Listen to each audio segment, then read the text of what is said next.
Because I am a socialist and a black radical, and I'm a realist, which just encapsulates all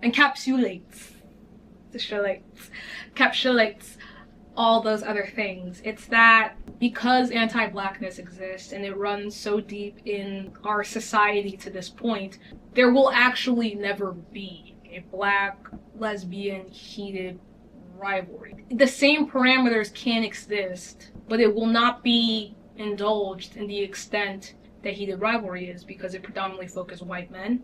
Shouts out to the Prince of Asia, you know, don't play with me. And all that to say Eurocentric beauty standards, not necessarily every single person white, you know?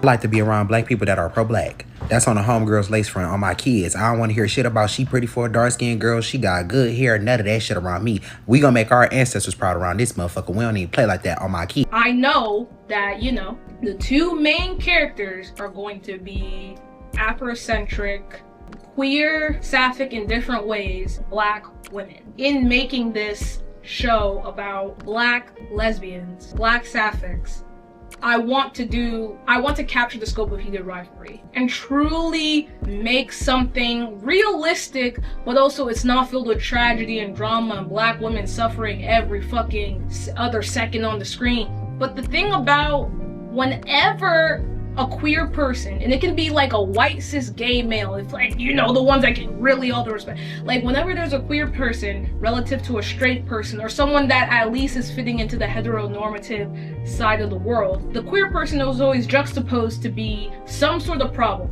some sort of issue. So in writing my show, and the reason why I was prefacing being like, I'm not pitching this to Suits, bitch. I'm not having them be like, okay, so it's gonna be a light skin and no, and there's nothing wrong with being light skinned, but there's a reason I played that video at the beginning of this video, because this is all just to say that there is a world where queer stories and queer characters are written and perceived for the likes of straight people or people that not even are allies, but you know, just want to be entertained. And that's what this is not about. And as a black radical, that all ties in to where I am not taking these black queer women to then make them these extravagant characters for the consumption of white, straight, cis people. Yes, there is a lot of queer media that's written for the consumption of straight people. And I think that also goes into heated rivalry, because it's, I mean, yeah, straight women like it, but it's not written for straight people. It's really not written. Now that I'm thinking about some scenes, the little details Jacob be put in, it's not for straight people. And my show's not going to be for white people. And there's going to be white people in it because it's going to be based in America, and like, let's be real. But I just wanted to kind of bring that up in just posting about this every week. The reason why I haven't gone to the script and story yet is, one, I'm transitioning to another place. So this is the last time you're going to see this. I spent a whole day on this and I'm tearing it all down. When I get to my new place, I'll have to make a quick other setup. But this video, shorter than the other ones I made, was just to say that when I get to character development, introducing the main characters, character development, supporting characters, dynamics, arcs, there's a long, extensive process that goes into writing a quality script and quality characters that really can move people. And I just wanted to preface it with my previous video with all the things, the major points I made. So I'm gonna put a card up here now if you want to check that out. And then the last point, which I really don't need to get to at the come on, I really don't need to articulate to y'all, is gonna be for us, and everyone else gonna like it too, but it's gonna be for us, because we need something for us, black women. And a lot of the time, black women can be diminished to just black people, Negro, nigga, you know, a lot of the time we can be grouped in with black men, and it's just, oh, black people, the black experience. But oh, I was about to reveal the title. Not this one, because this video was a rush job and I want to be actually relaxed and vibing, and the AC not running its mouth so freaking loud, and I thought I turned that off. Sorry about that, YouTube.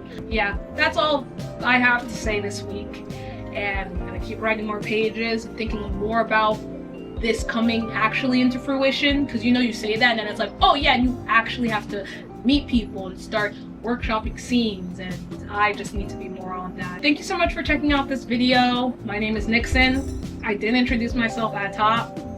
Till next Friday, girl, I'm not going into my personal business, but it's been a week.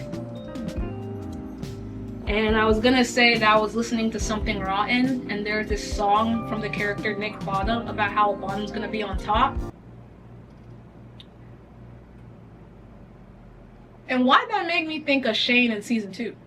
Not literally, but like, he gonna be running shit. And I'm gonna read the book before. To any black queer person, whatever, any black person watching this, I was fighting it, y'all.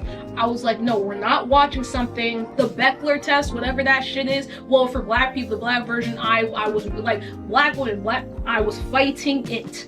But I was in a fugue state of Mary Jane, and then suddenly I was on HBO. And suddenly I'm watching the first episode. And suddenly they're making out, and I'm hooked. Can't help it.